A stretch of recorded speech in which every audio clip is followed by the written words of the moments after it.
Assalamualaikum warahmatullahi wabarakatuh. Kami dari kelompok 7 di sini akan mempresentasikan hasil diskusi kelompok kami yang berjudul hasil penelitian pelaksanaan mekanisme pasar ditinjau menurut ekonomi Islam, studi lapangan warung aneka sosis bakar, Cangkrep, Purworejo. Sebelumnya perkenalkan saya Fauzia Nur Azhara dengan NIM 2322101127. Saya Widya Juliasari dengan NIM 2322101136. Saya Muhammad Rizky Pradana dengan NIM 2322101137.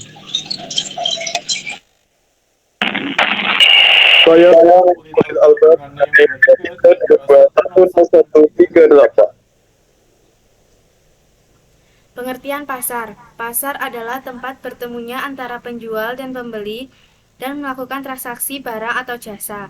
Pasar merupakan sebuah mekanisme pertukaran barang dan jasa yang alamiah dan telah berlangsung sejak awal peradaban manusia.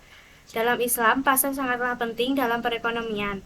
Pasar telah terjadi pada masa Rasulullah dan Khulafaur Rasyidin yang menjadi sanatullah yang telah dijalani selama berabad-abad. Fungsi pasar: 1. Menetapkan nilai.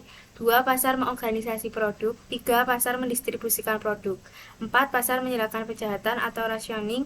5. Pasar menyediakan barang dan jasa untuk keperluan di masa yang akan datang. Pasar pada masa Rasulullah Shallallahu Alaihi Wasallam. Rasulullah Shallallahu Alaihi Wasallam adalah seorang pedagang profesional dan selalu menjunjung tinggi kejujuran. Ia mendapat julukan Al-Amin atau yang terpercaya. Setelah menjadi Rasul, Nabi Muhammad Shallallahu Alaihi Wasallam memang tidak lagi menjadi pelaku bisnis secara aktif karena situasi dan kondisi yang tidak memungkinkan. Pada masa awal perkembangan Islam di Mekah, Rasulullah Shallallahu Alaihi Wasallam dan masyarakat Muslim mendapat gangguan dan teror yang berat dari masyarakat kafir Mekah, terutama suku Quraisy dan suku Rasulullah Shallallahu Alaihi Wasallam sendiri. Sehingga perjuangan dan dakwah merupakan prioritas ketika masyarakat Muslim telah berhijrah ke Madinah. Peranan Rasulullah Shallallahu Alaihi Wasallam bergeser menjadi pengawas pasar atau al-muhtasib. Beliau mengawasi jalannya mekanisme pasar di Madinah agar tetap berlangsung secara Islam. Pada saat itu, mekanisme pasar sangat dihargai. Rasulullah Shallallahu Alaihi Wasallam menolak untuk membuat kebijakan penetapan harga manakala tingkat harga di Madinah tiba-tiba naik.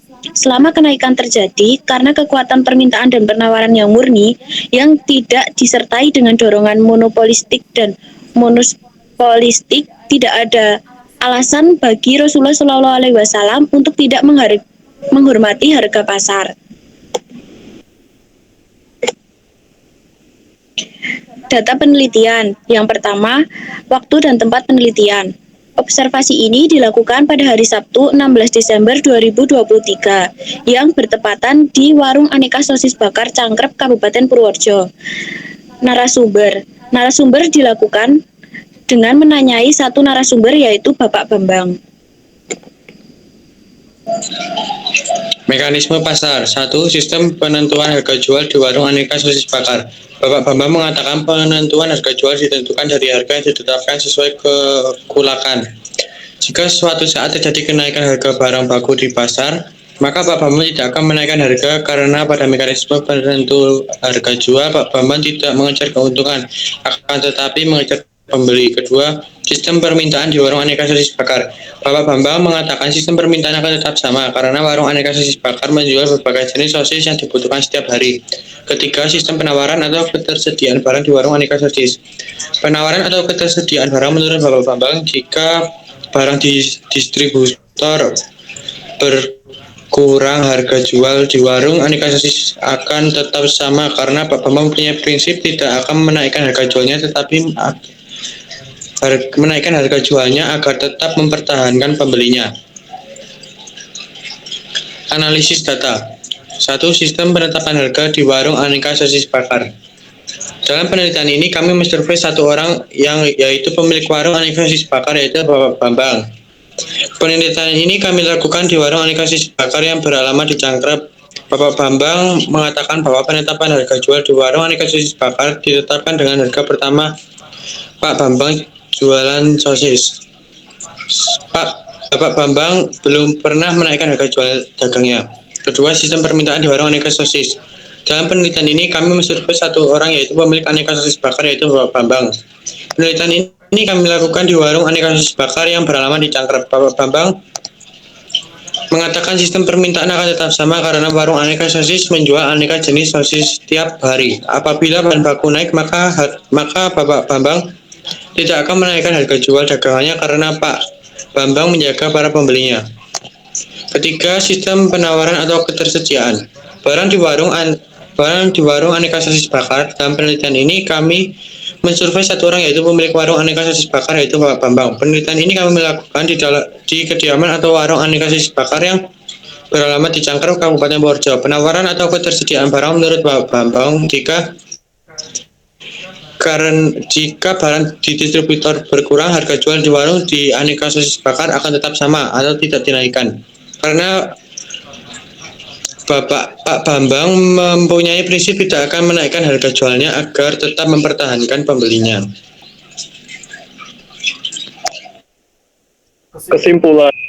Dari hasil observasi yang sudah dilakukan di warung aneka sosis bakar, mekanisme yang digunakan atau sistem penetapan harga, penawaran, dan permintaan adalah tidak seperti pada umumnya. Penetapan harga jual di warung Pak Bambang tidak dipengaruhi oleh ketersediaan bahan baku yang menimbulkan kenaikan harga bahan baku. Apabila harga bahan baku naik di pasar, namun di warung Pak Bambang tidak menaikkan harga jualnya. Ini adalah strategi dilakukan Pak Bambang agar tetap mempertahankan pembelinya. Selama 3 tahun Pak Bambang berjualan, beliau belum pernah menaikkan harga jual dagangannya walaupun pada saat itu terjadi kenaikan bahan baku di pasar. Sekian presentasi dari kelompok kami, kurang lebihnya mohon maaf. Wassalamualaikum warahmatullahi wabarakatuh.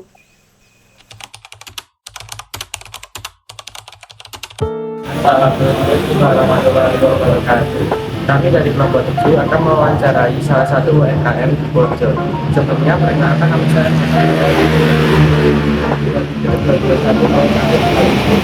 Saya tahun 2022 Saya Putri Andara dengan NIM 22221011. Saya Widya Biasari dengan NIM 23221136.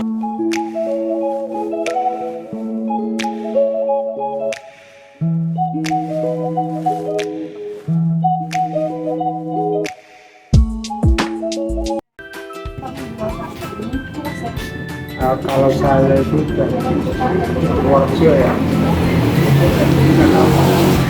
Terus apa alasan Bapak jualan Waktu saya memulai sekitar 3 tahun yang lalu kan sedang tidak ada orang yang jualan sosis.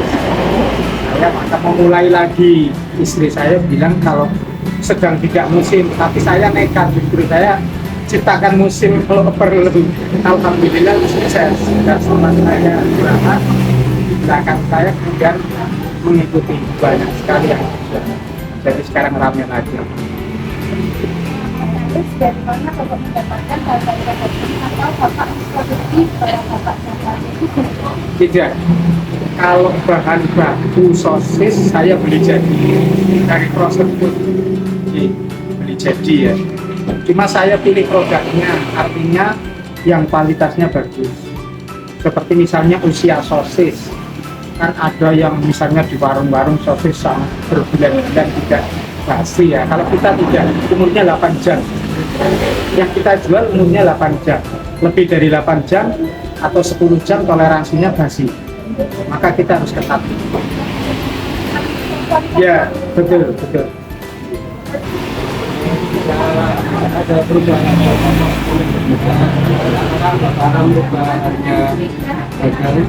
selama ini belum.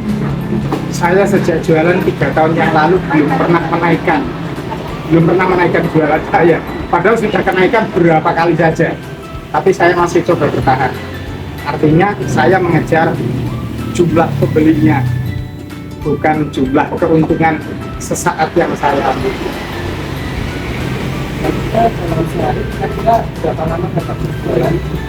Kalau lama waktu saya dari jam 2 siang sampai 21.30.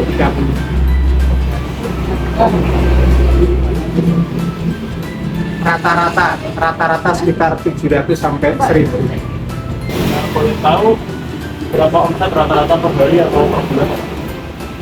Penghasilan kotor ya? Itu kalau per hari itu. Ya kurang lebih 1,2 sampai 1,5. Kalau per bulan? Ini kalikan sendiri aja. Oh, kali-kali. Gejala Bapak saat berjualan Kalau yang Filipina akan cuaca ya, cuaca ya. karena hujan yang Ya, kendala yang paling utama cuaca. itu berarti kalau jualan ini ya kalau hujannya tetap berangkat tetap jualan itu. Tetap jualan, hujan tetap jualan. Yang penting kita sudah siapkan dari rumah. Cuma hanya kalau kita istirahat beberapa, misalnya 2-3 minggu sekali kita istirahat. Standar di pasar Bapak kan itu kan banyak jual sosis. Kalau Bapak itu ada gimana dari yang Satu, kualitas sosis yang dijual. Kedua, kuantitas jumlah item. Jadi kelengkapannya. Misalnya orang lain menjual hanya beberapa jenis, saya bisa lebih dari 50 jenis. Jadi sekali orang datang sudah jelas. Nah, pengen sosis yang komplit ya di aneka.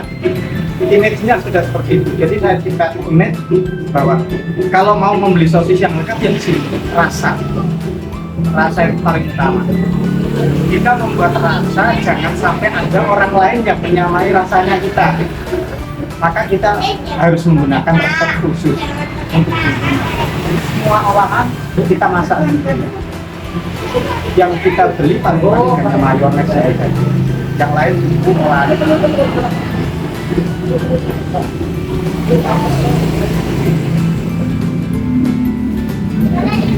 menurut Bapak, apakah bisnis yang sekarang dijalankan ini masih berpotensi untuk dijalankan Kalau menurut saya, selama kita berusaha secara konsisten, kita masih bisa kita hadir. Secara berkala terus-menerus. Cuma kita jangan lupa harus introspeksi diri. Pelayanan juga harus dipertahankan, kebersihan tempat, sterilisasi bahan dan sebagainya harus dipertahankan. Rasa jangan menunggu, kuantitas juga jangan diturunkan. Ya itulah hal-hal yang harus kita pertahankan. Insya Allah tetap masih bisa bertahan.